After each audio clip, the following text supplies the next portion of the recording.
जीएफटी हिंदी 22 दिसंबर। जिंदगी जीने का नया तरीका।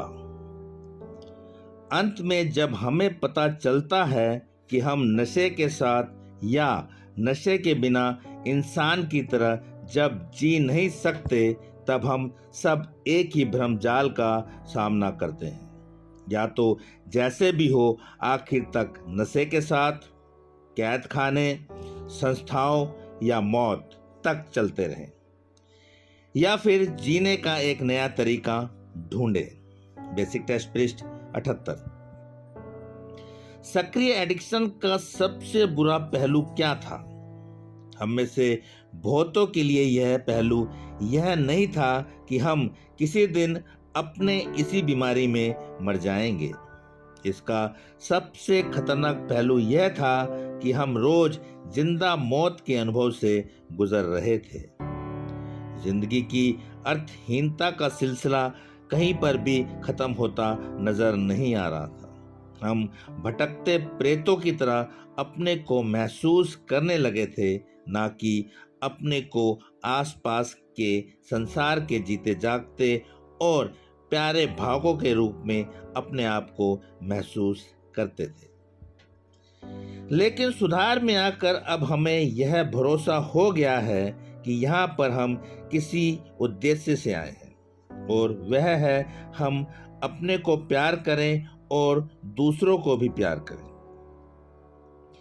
सुधार के 12 कदम पर अमल करते हुए हमने अपने को स्वीकार करना सीख लिया है।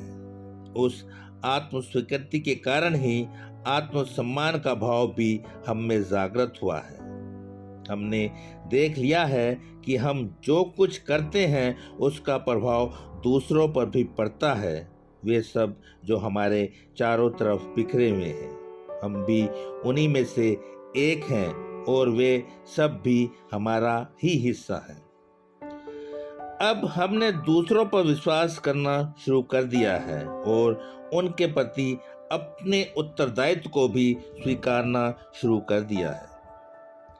सुधार में आकर हमें जिंदगी वापस मिली है। हम अब दूसरों के कल्याण के लिए अपना योगदान देकर अपनी इस नई जिंदगी को बरकरार रखते हैं और हर रोज उसे और भी बेहतर तरीके से करने देने का प्रयास करते हैं।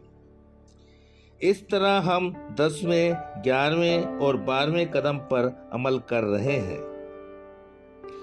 प्रेतों की तरह जिंदगी जीने के हमारे पुराने दिन अब लग गए हैं, लेकिन ऐसा तभी तक रहेगा जब तक हम सक्रिय रूप से स्वच्छ और स्वस्थ बने रहने की कोशिश करें, दूसरों को प्यार करते रहें, अपनी जिंदगी के अपने हिस्से का योगदान दूसरों की भलाई के कार्यों में करते रहें। सिर्फ आज के दिन मैंने जीने का एक नया तरीका खोज लिया है।